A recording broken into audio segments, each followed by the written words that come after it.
আসসালামু আলাইকুম সুপ্রিয় শিক্ষার্থীবৃন্দ, কি অবস্থা তোমাদের? আশা করি তোমরা সবাই অনেক ভালো আছো।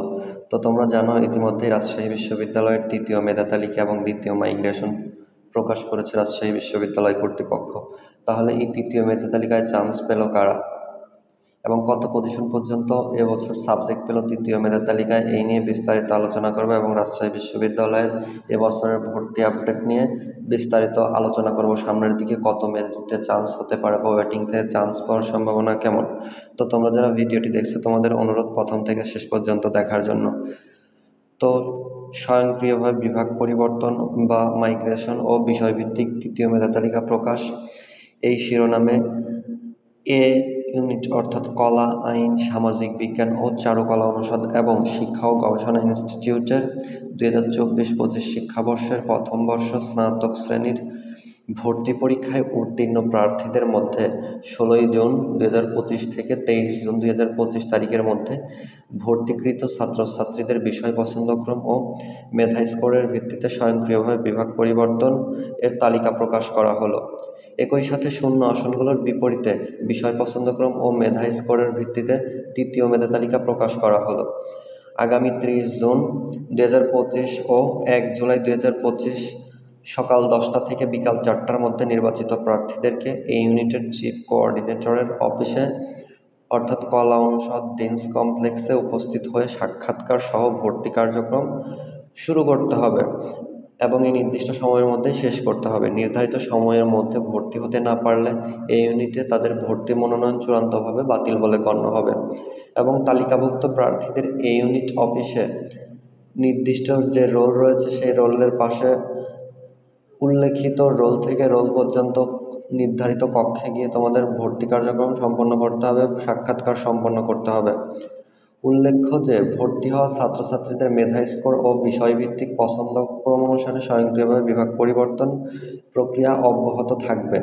বিভাগ পরিবর্তনের তালিকা রাজশাহী বিশ্ববিদ্যালয়ের ওয়েবসাইটে প্রকাশ করা হবে এবং তোমরা যারা মাইগ্রেশন অফ করতে চাও নির্দিষ্ট সাবজেক্ট অফ করতে পারবে এবং অন রাখলে সেটা অন করতে পারবে এবং যদি প্রথম সাবজেক্টটি পেয়ে যাও তাহলে মাইগ্রেশন অটো অফ হয়ে যাবে।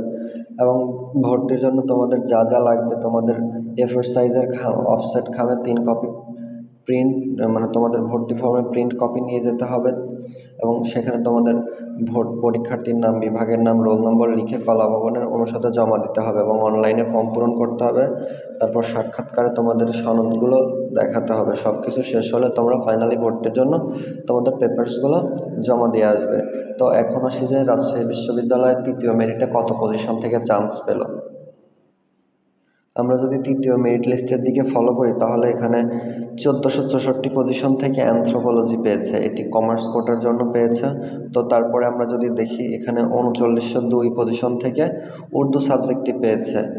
উর্দু সাবজেক্টের জন্য তার উর্দু কোটা ছিল, সো কোটার কারণে সে 3902 পজিশন থেকেও রাজশাহী বিশ্ববিদ্যালয়ের তৃতীয় মেরিটে উর্দু সাবজেক্টটি পেয়েছে এবং তার পরবর্তীতে 1058, 1052 মানে কমনলি হচ্ছে 1000 প্লাসে তোমাদের তৃতীয় মেরিটে সাবজেক্ট পেয়েছে। তো তারপর আমরা যদি আবার দেখি 9510 থেকে স্কাল্পচার পেয়েছে চারুকলায় পরীক্ষা দেওয়ার মাধ্যমে।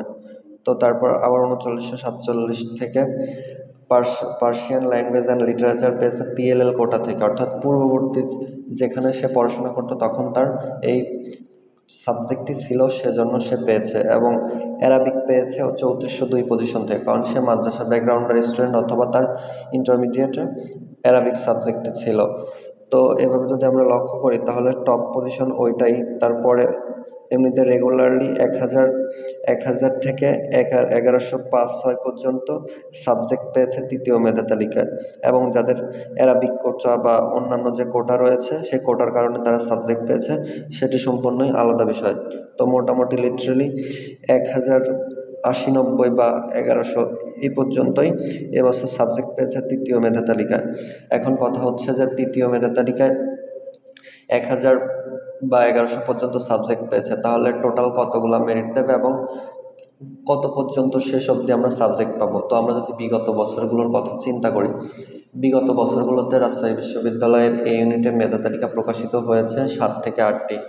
আমরা যদি 2023-24 দিকে দেখি তাহলে 2023-24 সেশনে মেধা তালিকা দিয়েছিল 7টি এবং সর্বশেষ 900 পর্যন্ত সিরিয়াল গেছিল, কিন্তু গত বছর 4টি শিফট ছিল, তো 900 পর্যন্ত গেছিল এবং শেষে তারা গণবিজ্ঞপ্তি দিয়েছিল, মানে 850 থেকে বা 800 থেকে 900 পর্যন্ত সম্ভবত তারা গণবিজ্ঞপ্তিতে দিয়েছিল এবং গণবিজ্ঞপ্তিতে তারা ভর্তি কার্যক্রম সম্পন্ন করে দিয়েছিল। তো এবছর যদি আমরা বিবেচনা করি 1000 থেকে 1100 পর্যন্ত তৃতীয় মেরিটে গেছে, তাহলে সর্বশেষ এবছর 1500 পর্যন্ত যেতে পারে আমার যতটা মনে হয়। তবে 1500 প্লাস কখনোই হবে না, আর 1500টাই এবার হওয়া টাফ, কারণ এবার যে পরিমাণ শিক্ষার্থী ভর্তি হয়েছে সেই দিকে বিবেচনা করলে। এর মধ্যে আরেকটা কথা আছে যে গুচ্ছের ভর্তি এখনো বাকি আছে, অনেক শিক্ষার্থী গুচ্ছে শিফট করে চলে যাবে এখনো, কারণ গুচ্ছের কেবল প্রথম মেধা তালিকা দিয়ে দিয়েছে। দ্বিতীয় মেধা তালিকায় যারা সাবজেক্ট পাবে বা তৃতীয় মেধা তালিকায় সাবজেক্ট পাবে, যদি রাজশাহী বিশ্ববিদ্যালয় থেকে বেটার হয় বা ফ্যাসিলিটিসের দিক দিয়ে ভালো পায় বা তার নিকটবর্তী কোনো বিশ্ববিদ্যালয় হয়, তাহলে অবশ্যই সে সুইচ করে চলে যাবে। তো সেই ক্ষেত্রে তখন একটু পজিশনটা উপরের দিকে যাবে। তো এখন যেহেতু 1100 পর্যন্ত রয়েছে, 1200 থেকে 1250 এটা হচ্ছে একদম সেফ জোন আর কি, মানে শেষের দিকে হলেও, কিন্তু তার পরবর্তীতে সর্বোচ্চ 13 থেকে 1400 যাবে, এর বেশি যাবে না আশা করি। তো ভালো থাকো সবাই, সুস্থ থাকো, দেখা হবে নতুন কোনো ভিডিওতে। আল্লাহ হাফেজ।